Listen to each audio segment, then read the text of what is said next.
दई मेरी क्वारी भीमने, कर दई मेरी क्वारी के भीमने, कर दई मेरी क्वारी। भैया मेरी तो अंतिम इच्छा यही है कि मरते वक्त मैं पांचों पांडवों के सर देखना चाहता हूं। अवश्य भैया मेरे दिल की लगी बुझाई दे, मोई पंडन के शीश दिखाई दे। भैया मेरे दिल की लगी बुझाए दे, मोए पंडन के शीश दिखाई दे।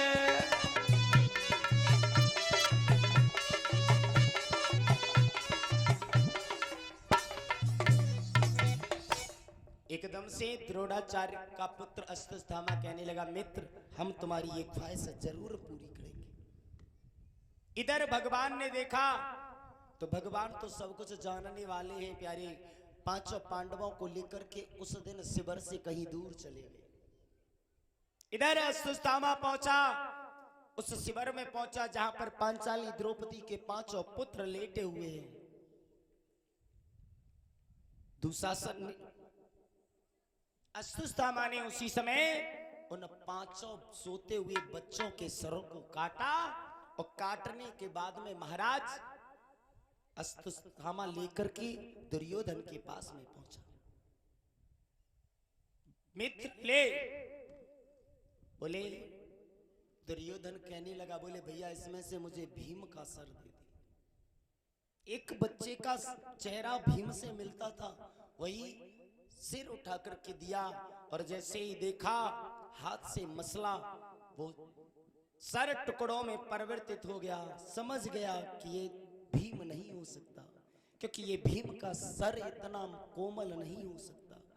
देखा एकदम से महाराज दुख हुआ, सुख का दुख का मिलन हुआ और दुर्योधन का महाराज प्राणांत हो गया, क्योंकि ये दुर्योधन को श्राप लगा था, जिस समय सुख और दुख का मिलन होगा उसी समय तेरा अंत हो जाएगा।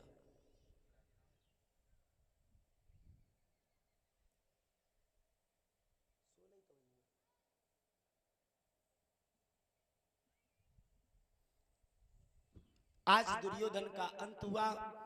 इधर पांचाली द्रौपदी सुबह के समय अपने पुत्रों के शिविर में पहुंची, देखा होश उड़ गए, क्योंकि परीक्षित महाराज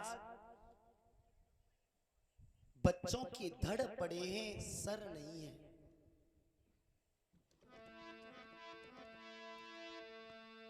मैया ने देखा, पछाड़ खा के गिर गई। डेरों में खून बह रहा था और हर अबला खड़ी रो रही थी।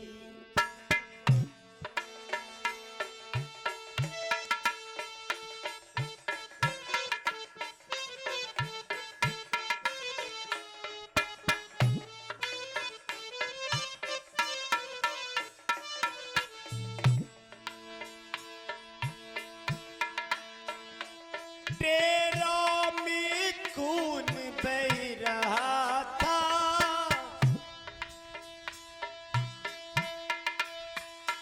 हर अबला खड़ी रो रही थी।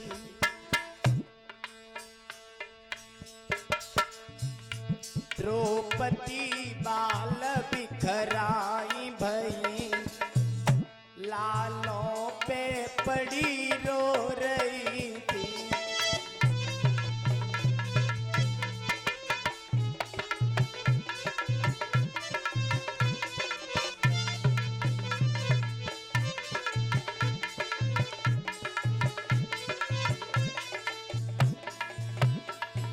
उसी समय भगवान पहुंचे। द्रौपदी ने देखा, भगवान से कहने लगी, प्रभु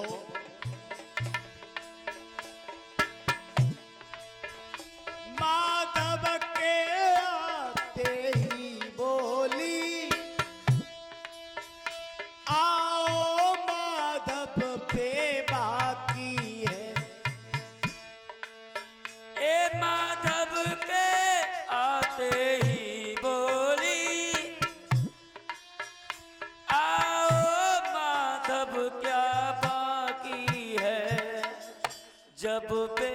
बेटा की लाश देख उठी। जब बेटा की लाश देख उठी तब माधव से माँ बोली है। जब बेटा की लाश देख उठी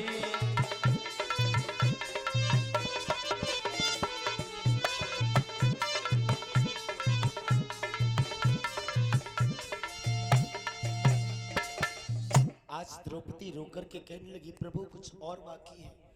अर्जुन ने प्रतिज्ञा की द्रौपदी रो नहीं, जिस नीच ने ये काम किया है उस नीच को मैं अभी पकड़ के लाता हूं। जैसे ही देखा अस्तुस्तामा ने अर्जुन को आते हुए ब्रह्मास्त्र का प्रहार कर दिया। अर्जुन घबरा गए, भगवान से कहा बोले प्रभु मैं क्या करूं, ये तो ब्रह्मास्त्र छोड़ दिया, दुनिया का सबसे बड़ा शस्त्र छोड़ दिया इसने।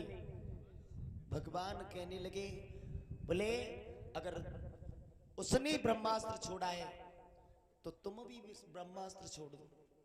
दोनों तरफ से महाराज ब्रह्मास्त्र चला।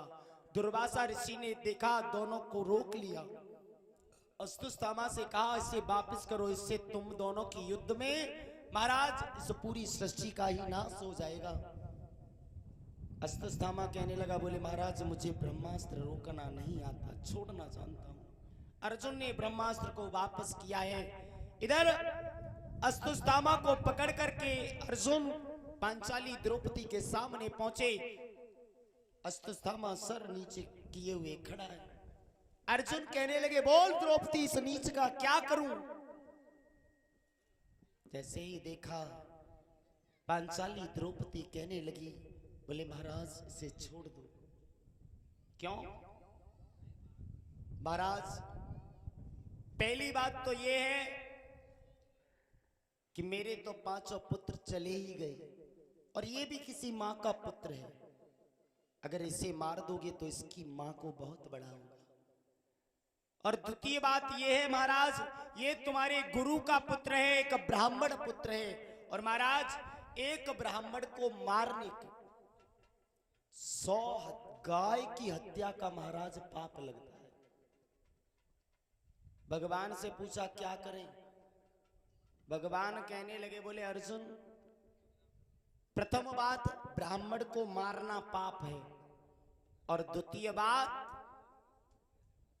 बाल हत्यारे को, बच्चों की हत्या करने वाले को छोड़ना भी पाप है। अब तुम समझो क्या करना है। अर्जुन तो चक्कर में पड़ गए, बोले प्रभु क्या करें। बोले एक काम करो इसको बेइज्जत करके इसको छोड़ दो। उसी समय अस्तुस्तामा का मुंडन करवा दिया और महाराज जो दिव्य मणि उसके माथे पर लगी थी उसको निकाल करके बेइज्जती करने के बाद वहां से छोड़ दिया। अस्तुस्तामा बेइज्जत होकर के चला और आग्नेय अस्त्र अग्नि बाण उत्तरा की तरफ छोड़ दिया, क्योंकि अस्तुस्तामा ये बात जानता था कि अभिमन्यु की पत्नी उत्तरा के गर्भ में पांडवों का वंशज पल रहा है। एकदम से उत्तरा के गर्भ को जाकर के वो आग्नेय अस्त्र जलाने लगा, चिल्लाई और भगवान कन्हैया की तरफ दौड़ी, हे मामा मुझे बचा लो। अरे मामा अबले ओ प्राण बचाई और मेरे उदर दर्द होई भारी।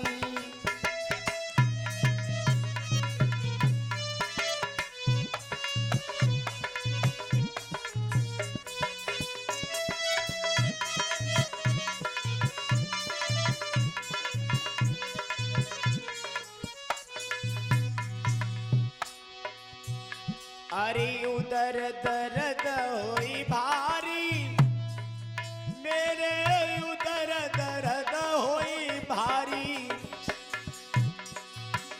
अरे मामा अबले ओ प्राण बचाई, मेरे उदर दर्द होई भारी।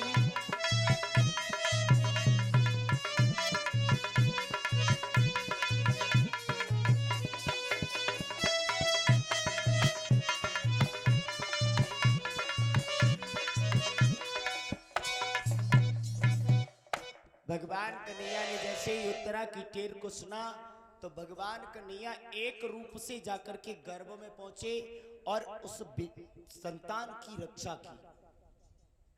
और महाराज जैसे ही वो पुत्र संतान को उत्तरा के गर्भ की रक्षा की और महाराज उसी गर्भ से कौन पैदा हुआ? परीक्षित जी।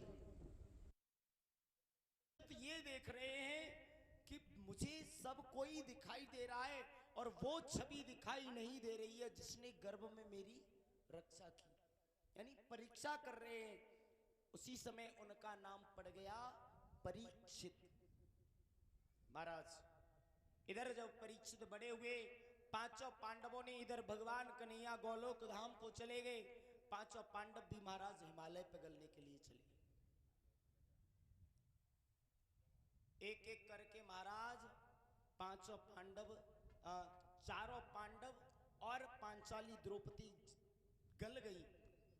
सिर्फ महाराज युधिष्ठिर के पैर का अंगूठा गला। उनके लिए विमान आया और वो भगवान के धाम को चले गए। विचार करना, महाराज युधिष्ठिर के पैर का सिर्फ अंगूठा गला। क्यों परीक्षित जी?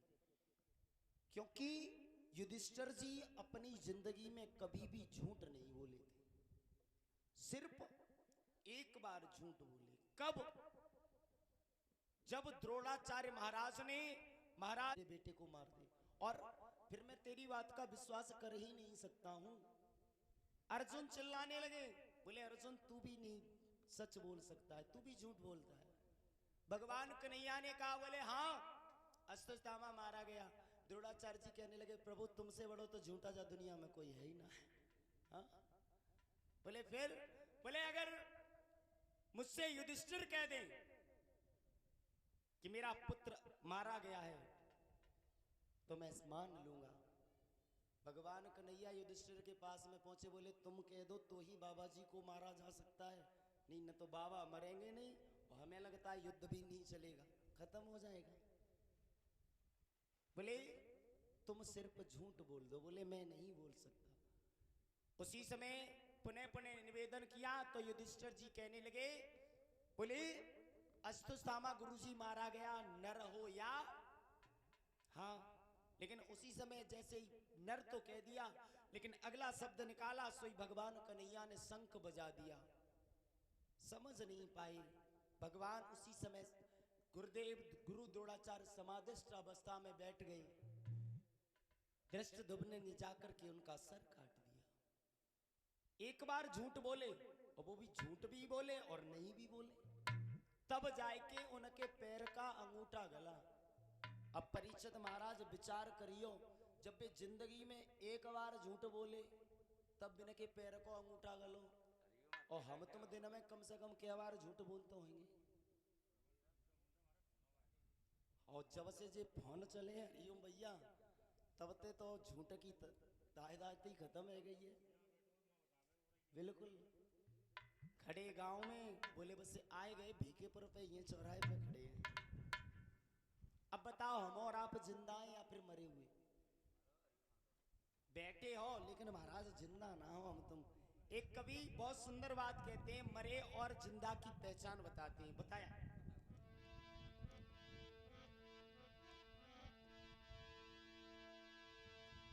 अरे जिंदा और मुर्दा की भाइयों और तुम्ही नहीं पहचान रे, और आज तुम्हें हम समझाते हैं सुनो लगाए के ध्यान रे।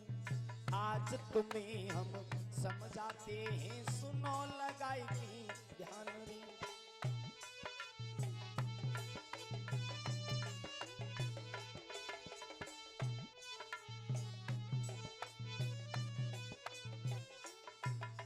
कौन जिंदा है कौन मरा हुआ, ध्यान देना। अरे जिंदा वो माने जाते जो हर स्नेह लगाते ही, और जगत जाल में फंसने वाले सब मुर्दा के। जिंदा कौन है? जो भगवान के भक्त हैं, परमात्मा से प्रेम करते हैं।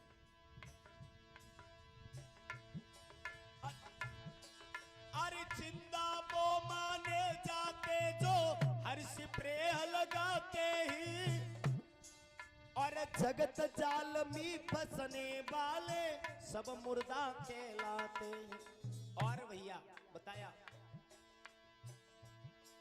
अरे जिंदा बोले सत्य सदा, झूठन को मुर्दा जान रे। अरे आज तुम्हें हम समझाते हैं, सुनो लगाई ध्यान रे।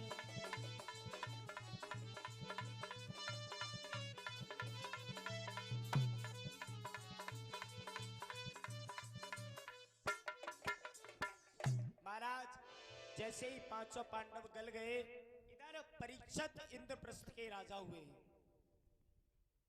एक बार उन्होंने मन में विचार किया, बोले कि हमारे पूर्वज आकर हमारे लिए कछु छोड़े गए हुए तो देख लें। अपने राजकोष में पहुंचे और कमरे में गए तो एक पुराना बक्सा दिखाई दिया। खुलवाया तो उसमें एक मड़ियों का सोने का मुकुट रखा था। पहना और पहन करके महाराज जाने लगे। उस मुकुट को पहन करके चले, एकदम से शिकार खेलने का विचार आ गया। जो राजा कभी भी जीव की हत्या नहीं करता था, आज परीक्षित के मन में विचार बदल गए। क्यों? क्योंकि महाराज वो अनीति का धन था। अनीति का कैसे? विद्वान लोग कहते हैं जैसा खाओगे अन्न और वैसा बनेगा मन, जैसा पियोगे पानी वैसी बनेगी जवानी, ना बानी। बहुत बोलता है। अब आप लोग विचार कर रहे होंगे कि वो अनीति का धन कैसा था। भीम ने जब महाराज जरासंध को परास्त किया था, तो वो जरासंध का मुकुट इतना सुंदर था, सोने का मड़ियों का, उसे लेकर के आए थे। और जैसे ही युधिष्ठिर ने देखा तो कहा, बेटा ये अनीति का धन है, इसका प्रयोग मत करो। उसको रखवा दिया गया। आज परीक्षित शिकार खेलने के लिए गए तो जंगल के बीच में एक दृश्य देखा, एक गाय रमाती चली आ रही है, आवाज लगाती चली आ रही है।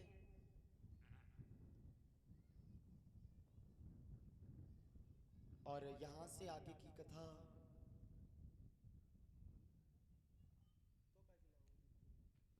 चलिए। महाराज गाय रमाती चली आ रही है, आवाज लगा रही है, कौन? महाराज परीक्षित आगे बढ़े हैं। यहां से आगे की कथा आप लोग व्यास जी के द्वारा श्रवण करेंगे। ताली बजाते हुए एक भजन बोले।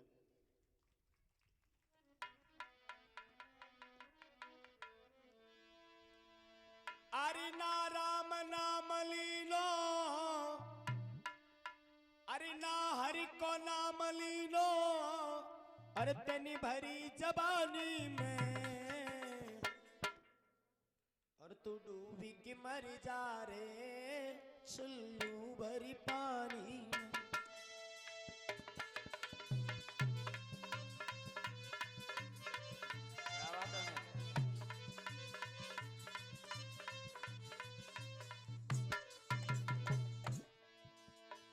ताली बजा के बोलो सही।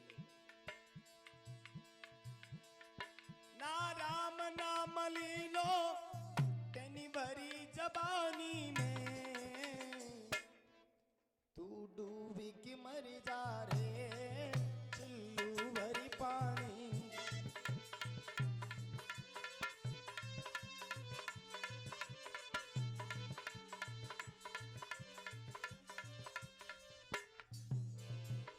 बोलिए सच्चे दरबार की, श्री जहारवीर महाराज की जय जय श्री राम।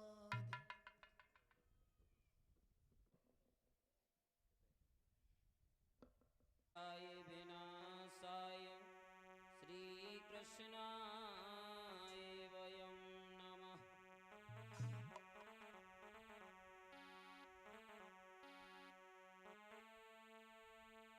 ओम सर्वमंगल मंगल्ये शिवे सर्वा साधिके शरण्ये त्र्यंबके गौरी नारायणी नमोस्तुते।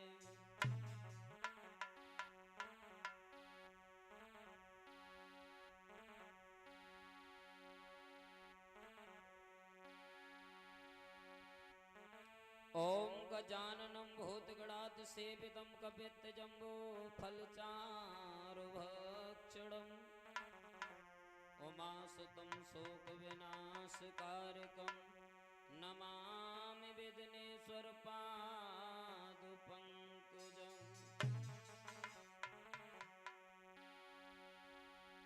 ॐ त्र्यम्बकं यजामहे सुगन्धिं पुष्टिवर्धनम् उर्वारुकमिव बन्धुनान् मृत्योर्मुच्येमामृतात्।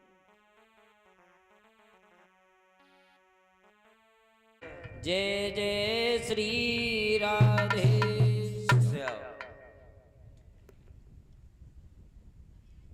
छोड़ी थी।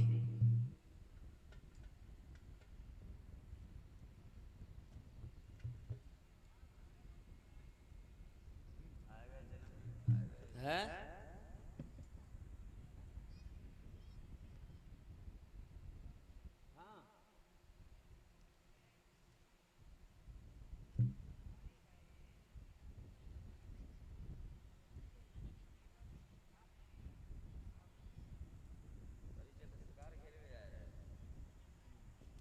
चलो हस्तिनापुर के राजा बने।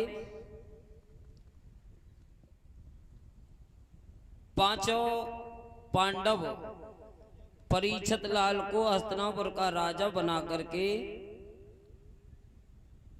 हिमालय पर्वत पर गढ़ने के लिए चले गए। और वह समय था द्वापर का अंत था, कलयुग की बारी थी। एक दिन की बात, महाराज परीक्षित शिकार खेलने के लिए जंगल की तरफ चले। शिकार खेलने के लिए जा रहे थे। अपने घोड़ा पर सवार होकर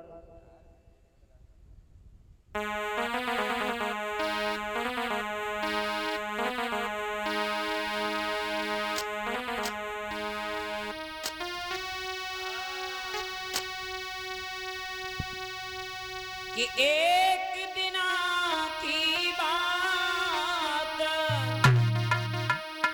भूप जब खेलने गया शिकारी है।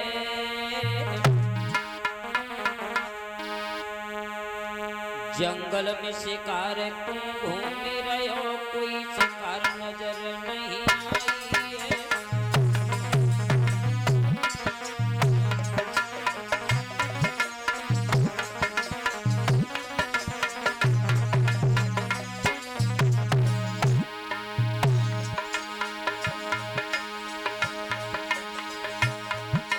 एक दिन की बात, भूप जब जंगल गो शिकारी है। अरे शिकार को ये खोज रहो, ये शिकार नजर नहीं आई है।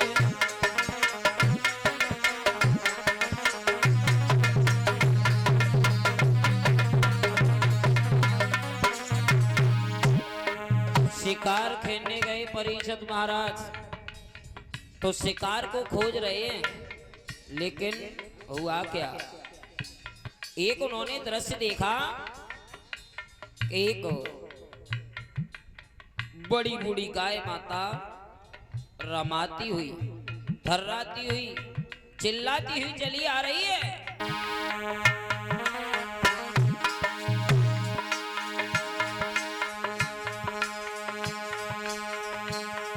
जब परीक्षित ने यह देखा,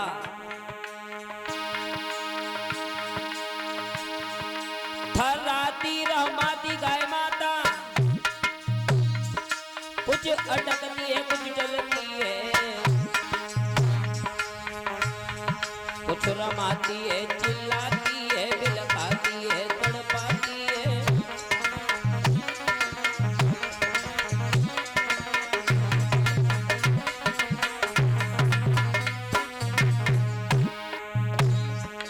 उसके पीछे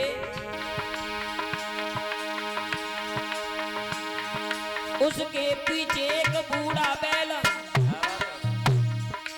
उसके पीछे एक बूढ़ा बैल और रमाता हुआ चला आता है। ताके पीछे काला रूप चंडाल भाग आता है।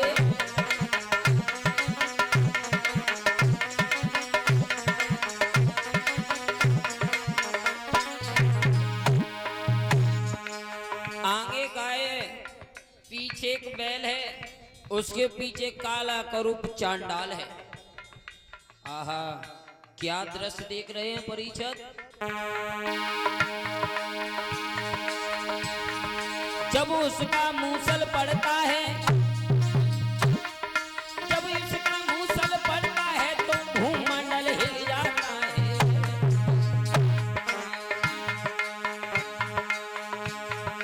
जब उसका मूसल पड़ता है तो हाय हाय चिल्लाता है।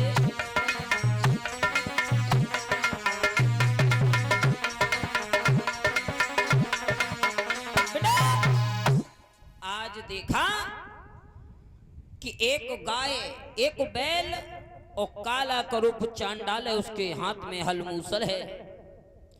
और जब वह पीछे से उस मूसल का प्रहार करता है तो बैल और गाय माता हाय हाय चिल्ला रही है।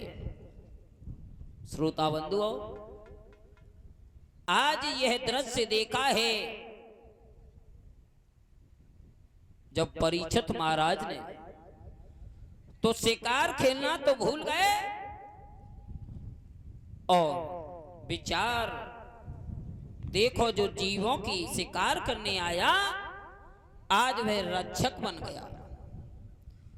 सोचने लगा, परीक्षित ने सोचा आवाज लगाई है, करे मूर्ख, अभी तूने ये कैसे सोच लिया कि अभी यहां पर कोई इन गाय बैलों की रक्षा करने वाला नहीं है। अभी मेरे पार्थ ही तो चले गए हैं, लेकिन अभी उनका अंश, उनका वंशज तो जिंदा है। ललकार लगाई है परीक्षित ने और वो गाय माता करुणामयी आवाज में और अपनी सहायता के लिए पुकार रही है।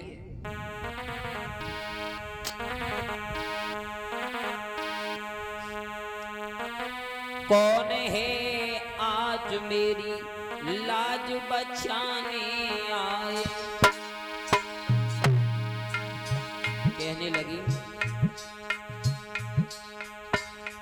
कौन है आज मेरी लाज बचाने आए और धर्म के नाम पर बलिदान चढ़ाने आए।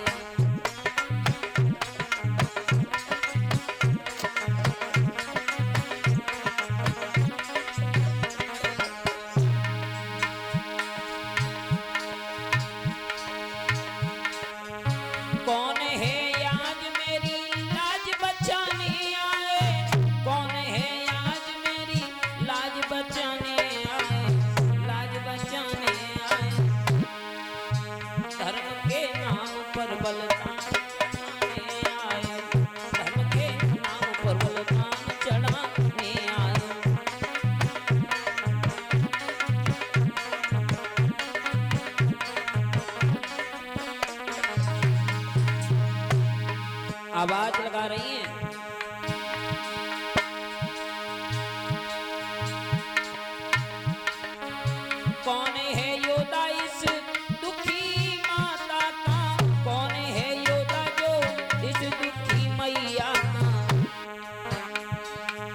इस भव से पार पुरुष से पाल लगाने आए। कौन है आज मेरी लाज बचाने आए।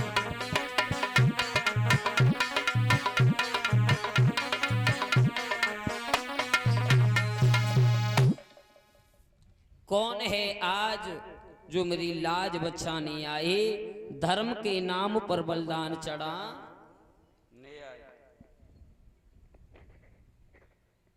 और ये हमारे श्रीमान उदय, हमारे उदय प्रधान जी, जो हमें फूलों का हार पहना रहे हैं और हमारा कुछ मुद्राओं से सम्मान भी कर रहे हैं।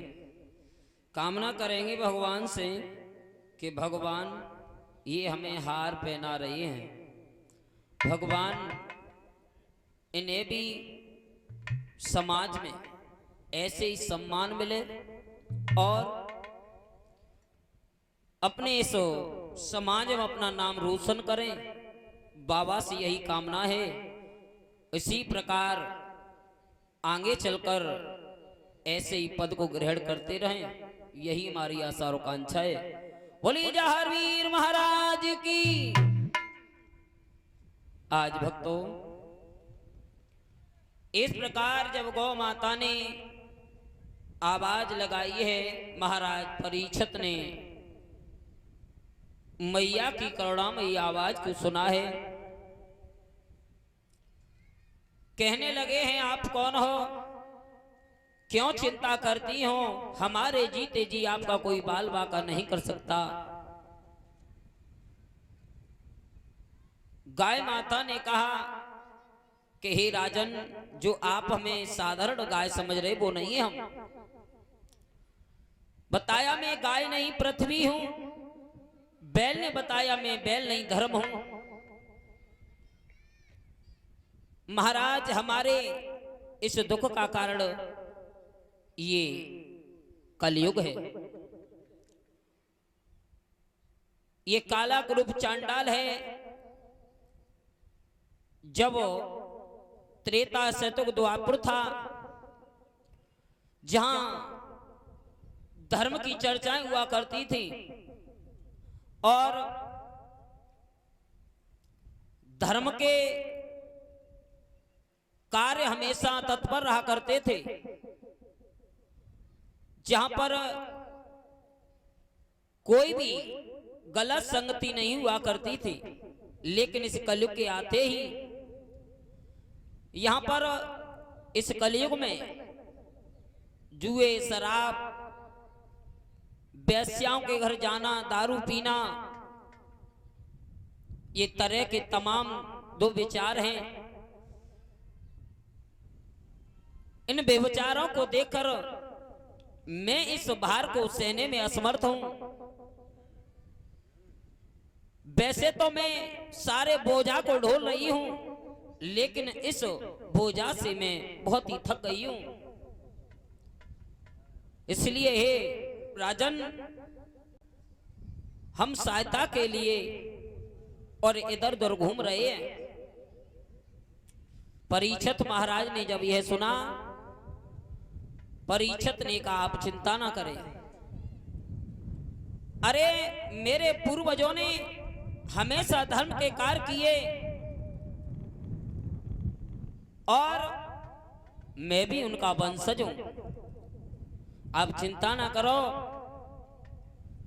ये काला करूप चांडाल ये कुछ नहीं कर सकता। आप आदेश करो तो अभी इसके धड़ से गर्दन दूर करूं। उसी समय वह काला करूप चांडाल नीचे को गर्दन झुका गया, हाथ जोड़ के कहने लगा, महाराज, आपकी बात में कोई हम दुर्विचार नहीं करना चाहते, लेकिन ये जो ब्रह्मा जी ने जो सृष्टि रचाई है, ये युग बताए हैं, त्रेता, सतयुग, द्वापर, कलयुग, और सभी अपने अपने समय अनुसार आए हैं और महाराज अगर आप हमें मारोगे तो ब्रह्मा जी की आन जाती है। परीक्षित महाराज कहने लगे इसका मतलब यह है कि मैं अपने आंखों से और एक जीव की हत्या देखूं? नहीं महाराज, ये हम नहीं चाहते, लेकिन मैं अपने सामने यह जीव हत्या नहीं होने दूंगा। जब ये शब्द कहा, कलयुग रूपी चांडाल कहने लगा महाराज हमारी बात सुनो, हम जानते हैं कि आप धर्म दुझाव में जो बड़े बड़े योद्धा जो तुम्हारे पूर्वज थे, जिन्होंने धर्म की खातिर अपने प्राणों की आहुति दी, लेकिन हमारे कहने का मतलब है कि इस कलयुग में ब्रह्मा जी ने हमारा वास बताया है। अगर हम इस कलयुग में नहीं रहेंगे तो हम कहां रहेंगे? परीक्षित महाराज ने कहा हम बताते आप कहां रहोगे, जहां पर जुए, शराब और वैश्याओं जैसी संगति, और जहां पर एक दूसरे के धन के पीछे मारना काटना हो, वहां आपका वास होगा। कलयुग ने कहा महाराज ये तो सब ऐसे स्थान बताए जहां पर कोई नहीं जाना चाहता हो, वहां भी हम जाने के लिए तैयार हैं, लेकिन कोई ऐसा तो स्थान बताओ जिससे हमें भी अच्छा लगे जाने में। कहा आज से आप स्वर्ण में और निवास करोगे, स्वर्ण में, सोने में। जैसे इतना कहा और वह चांडाली कहने लगा ठीक है महाराज, जो आप कहते वही होगा। इतना कहकर और परीक्षित महाराज अपने महलों में जाते हैं। दूसरे दिन की बात है, शिकार के लिए तैयार हो रहे हैं। जो उनके बाबा भीम जो जरासंध से मुकुट स्वर्ण का लेकर के आए थे, जब वह मुकुट को देखा, उस मुकुट को देख करके परीक्षित महाराज के मन में आया कि आज इस मुकुट को हम धारण करेंगे। और परीक्षित महाराज उस मुकुट को पहनकर शिकार खेलने के लिए गए। जब शिकार खेलने के लिए गए, जैसे ही मुकुट को धारण किया और परीक्षित महाराज की बुद्धि पलट गई, क्योंकि पहले ही वरदान दे चुके थे कि स्वर्ण में कलयुग का वास होगा। और भक्तों, परीक्षित महाराज शिकार खेलने के लिए जा रहे हैं तो लोमर ऋषि का आश्रम पड़ा है, जहां पर वो आसन लगाए हुए समाधि में लीन है। लेकिन परीक्षित के मन में क्या विचार आया कि सोचने लगे कि ये संत मुझे देखकर अपनी आंखें बंद कर लिए इसने, और विचार कर रहे हैं मैं कोई काला नहीं हूं, मैं कोई कुरूप नहीं हूं, मैं अंधा नहीं हूं, मैं लगड़ा नहीं हूं, फिर इसने मेरे को देखकर आंखें क्यों बंद की? ये किसका प्रकोप हुआ? उस कलयुग का। बुद्धि पलट गई तो परीक्षित ने क्या कहा? विचार करने लगे, इसने मेरा अपमान किया है तो मैं भी इसका अपमान करूंगा। एक मरा हुआ सर्प पड़ा था, उस सर्प को अपने धनुष के जैसे नोक से उठाया और लोमर ऋषि के गले में डाल दिया। इतना कर चले गए परीक्षित महाराज। जब परीक्षित महाराज चले जाते हैं, उनके बेटा श्रृंगी ऋषि को पता चला कि हस्तिनापुर के राजा परीक्षित ने तुम्हारे पिता का अपमान किया है, एक मृतक सर्प को उनके गले में डालकर उनका अपमान किया है। उसी समय श्रृंगी ऋषि ने अपने हाथों में जल लिया और उसी समय श्राप दिया है, कहा हे परीक्षित, ए धन के मत वाले राजा, तूने अपने धन में, अपने इस माया में, घमंड में आकर के जिस सर्प को डालकर मेरे पिता का अपमान किया है, जाओ मैं तुमको श्राप देता हूं, 7वें रोज यही तक्षक तुम्हें जिंदा होकर के डस लेगा। बोलिए गोविंद भगवान की। यह श्राप लगा है परीक्षित महाराज को। जाकर के लोमर ऋषि के चेलाओं ने बताया, परीक्षित को आपको श्राप लग चुका है, आप 7वें रोज तुम्हें तक्षक जीवित होकर के डस लेगा। लेकिन भैया इधर में महाराज परीक्षित को यह पता चला, अब तो जैसे ये पता चला कहने लगे ये क्या हुआ, मेरे हाथों से बहुत बड़ा अनर्थ हो गया। आज महाराज परीक्षित अपने सारे राजकाज को अपने बेटा जन्मेजय को सौंपकर और प्रभु का भक्ति करने के लिए, प्रभु का भजन करने के लिए गंगा के किनारे चले जाते हैं। बोलिए गोविंद भगवान की। अब सभी भक्तजन एक भजन बोलेंगे।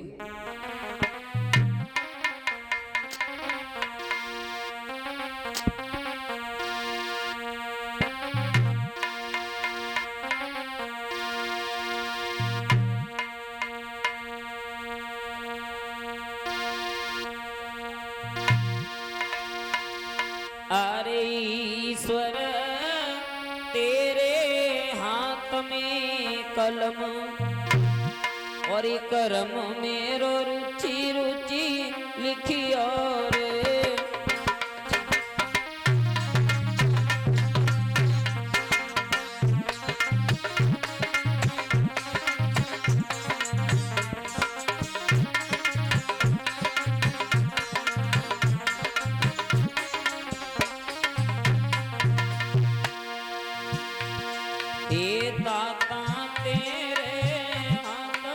कलम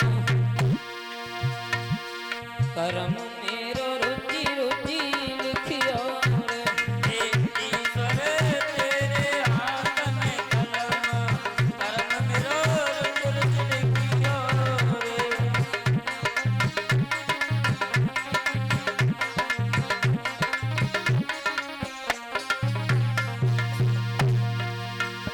आरी रुचि रुचि लिखियो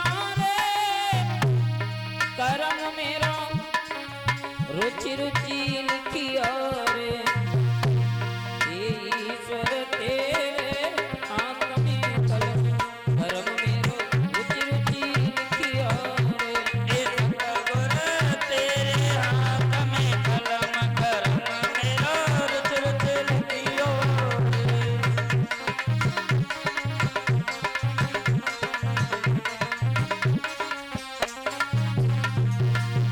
बताया पहलो कर्म मेरे माथे पे लिखना, पहलो कर्म मेरे माथे पे लिखना। हे प्रभु ये पहलो कर्म मेरे माथे पे लिखना, पहलो कर्म मेरे माथे पे लिखना। ये जासे न मन करे दिन रात कर्म मेरो रुचि रुचि लिखियो रे। ईश्वर तेरे हाथ में कलम करम मेरो रुचि रुचि लिखियो रे।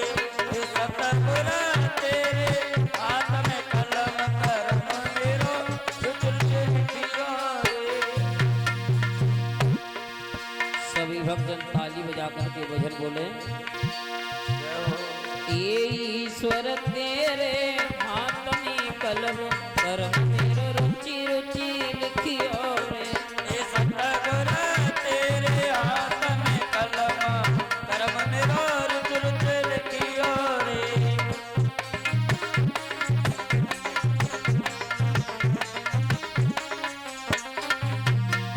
बकाया।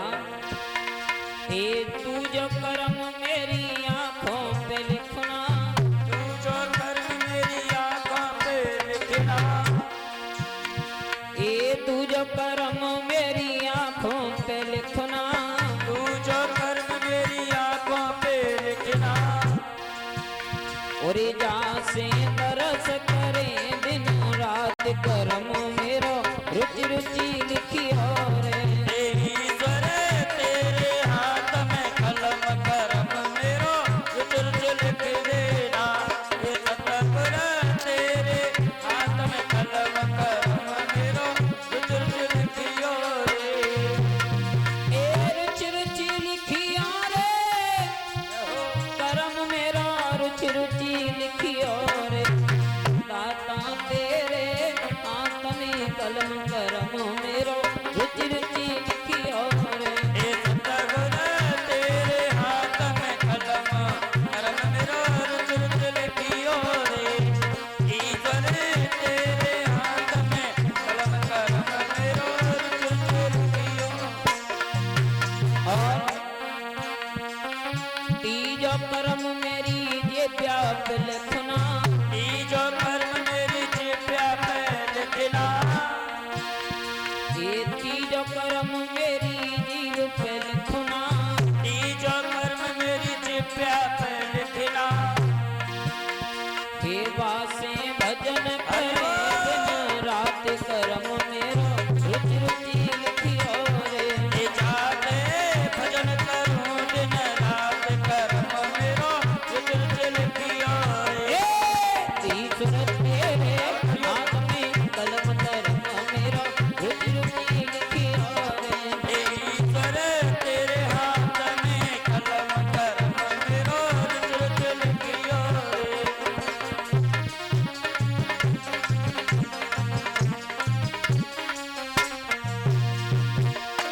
ए रुचि रुचि लिखियो रे, कर्म मेरो रुचि रुचि लिखियो रे। ईश्वर तेरे हाथ में कलम कर्म मेरो रुचि रुचि लिखियो रे। सतगुर तेरे हाथ में कलम कर्म मेरो रुचि रुचि लिखियो रे।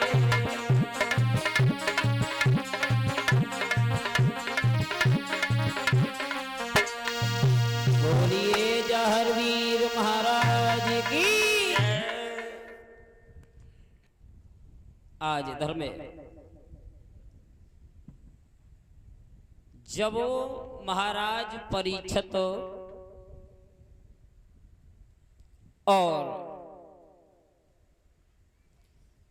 गए हैं गंगा के किनारे, गंगा के किनारे गए जहां पर हर कीर्तन की चर्चाएं चल रही हैं। जहां महाराज सुखदेव जी और भगवान की गाथाओं को श्रवण करा रहे हैं। परीक्षित महाराज जब अपने राजकाज को त्याग करके गए हैं तो देखा सुखदेव जी महाराज के पास में पहुंचे।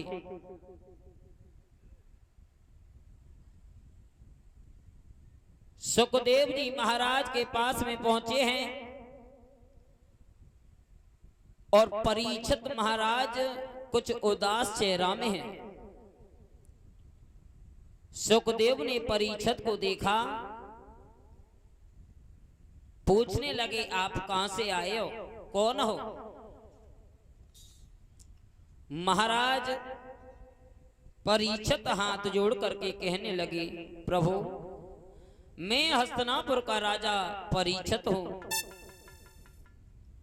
लेकिन मेरे ऐसे कर्म बन गए जिससे आज मुझे श्राप लगा हुआ है कि मुझे 7वें रोज तक्षक डस लेगा।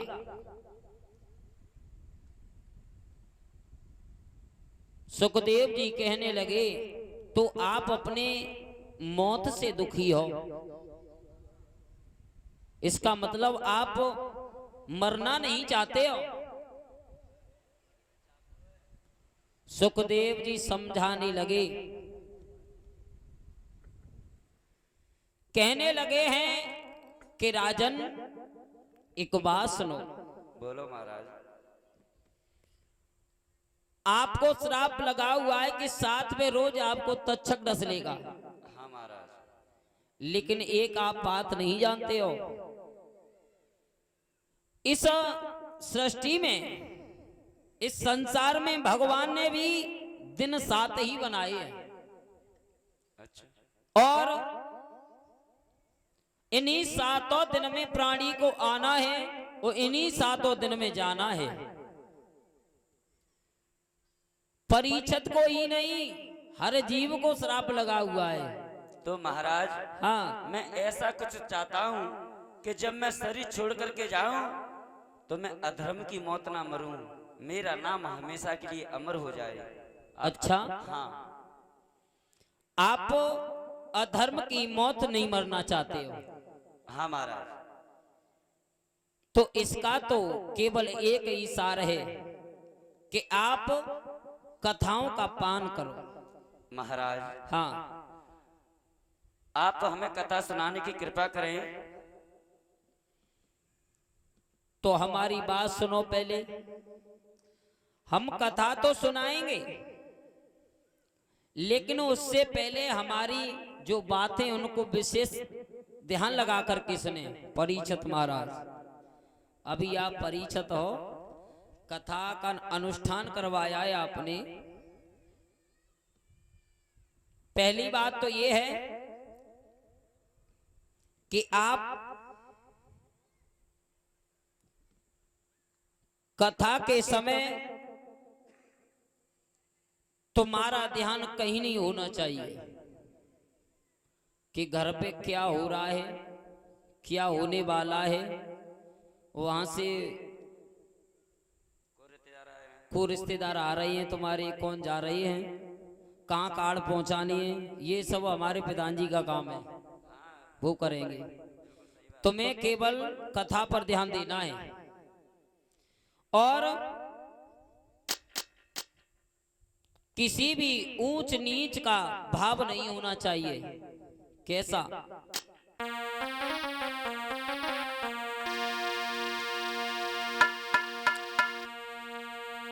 कि हर कीर्तन में बैठते समय और कुछ ऊंच नीच का भान न हो।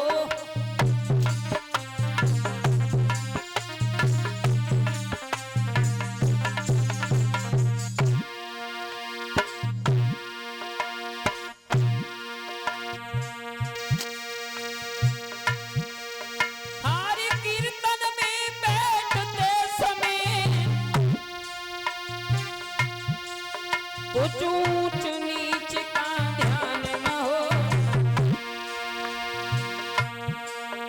अपने घर का अपने बल का,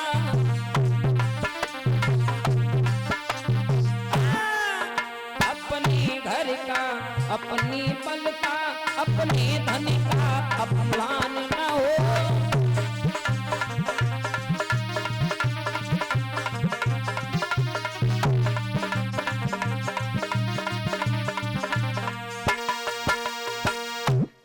जब तक कथा चलेगी तब तक ना अपने घर पर ध्यान दोगे, ना अपने बल पर कि हमारे 3 बेटे के 4 बेटे के हमारे जैसा कोई बलवान नहीं है, ना अपने धन पर, ना हम पे ध्यान दियो, कथा पे ध्यान दियो। ठीक है, हाँ। और सुनो, वक्ता का काम होता है बोलने का, सारी दिन बोलता रहता है। और ऐसा नहीं है जो ज्यादा बोलते उस पर गलती होती है, ये भी आप जानते हो। तो ज्यादा बोलने वहां पर गलती भी होती है, तो उस गलती पर ध्यान मत दो। जो आपके काम की बातें हैं उन्हें धारण करो और जो नहीं है उन्हें वहीं छोड़ दो। समझ रहे? और अगर इसमें लेकिन किंतु मगर अगर लगाई तो बस, लेकिन मतलब ये है बहुत से हर तरह के श्रोता आते हैं, क्योंकि भाई जमाना बदल गया है। अब कथा सुनने वाले एक तरह के नहीं रहे, कई तरह के हैं। अब कथा सुनने के लिए आते हैं कुछ लोग, तो इसलिए आते हैं कि चलो कथा में बैठ के टाइम ही कट जाएगा। और कुछ कथा में इसलिए आते हैं कि चलो घर पे बैठे बैठे मन नहीं लगता है, चलो यही देखेंगे पिताजी ने कैसों का पैसा लगाया है, भाई ये तक ही तय करेंगे जाकर है। और कुछ ने विचार किया चलो गांव में कथा हो रही है, सज बज के चले, और आए पिताजी की व्यवस्था अच्छी देखी, भाई पांडाल में बहुत ठंडा भी है, खम्म को सारो लो, नींद आई सोए गए भक्ति रहो, मैं क्या मतलब है। और कुछ इसलिए आते हैं कथा के सुनने के बहाने आएंगे और ये देखेंगे जूते चप्पल कौन की सही है, भाई उठाए के जीत गए है। तो कई तरह के श्रोता होते हैं, बताया है। लेकिन भैया एक बात बताएं, जैसी जाकी भावना ते सोई ताहे सोहाय, सबे नीम करुओ लगे, भाई ऊंट प्रेम से खाए। देखो जाकी जैसी भावना होती है वो वैसा ही कर्म करता है। और अगर किसी को घमंड है, अपने किसी चीज पर घमंड भी करे, चलो मानते हैं पैसा पे करे, अभी हम किसी की नहीं कहेंगे, हम तो अपने पिताजी की कहेंगे।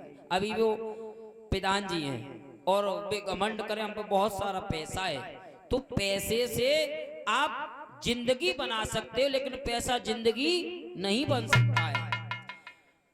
हम मानते हैं हमारे श्रीमान उदय प्रधान जी ने इस यज्ञ का अनुष्ठान किया, पैसे ही तो खर्च कर सकते हैं, लेकिन वो कहें कि पैसे से सारा काम अकेला कर ले, नहीं होगा, क्योंकि हर चीज पैसे से नहीं होती। इसलिए परीक्षित महाराज ध्यान दें, घमंड नहीं करना चाहिए। अगर किसी के पास पैसा भी है, एक कवि कहता है और बताया है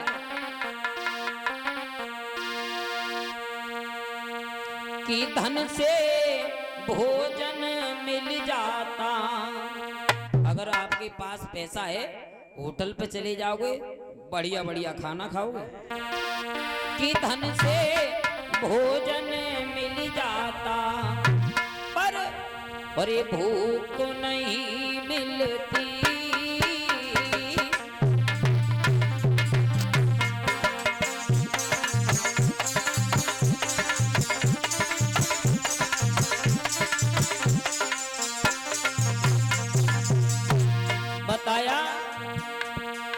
धन से भोजन खरीद लोगे, लेकिन भूख कहां से लाओगे?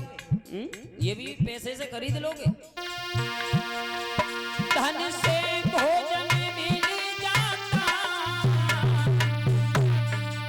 और परी भूख नहीं मिलती।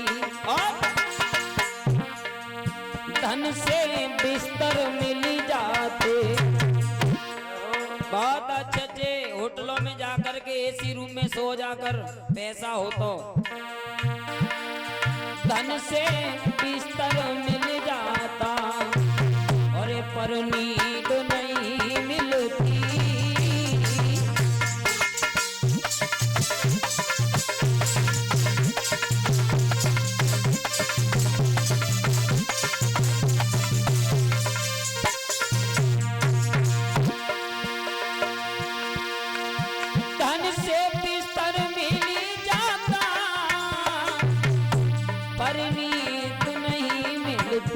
और धन से बंदूक मिल जाती।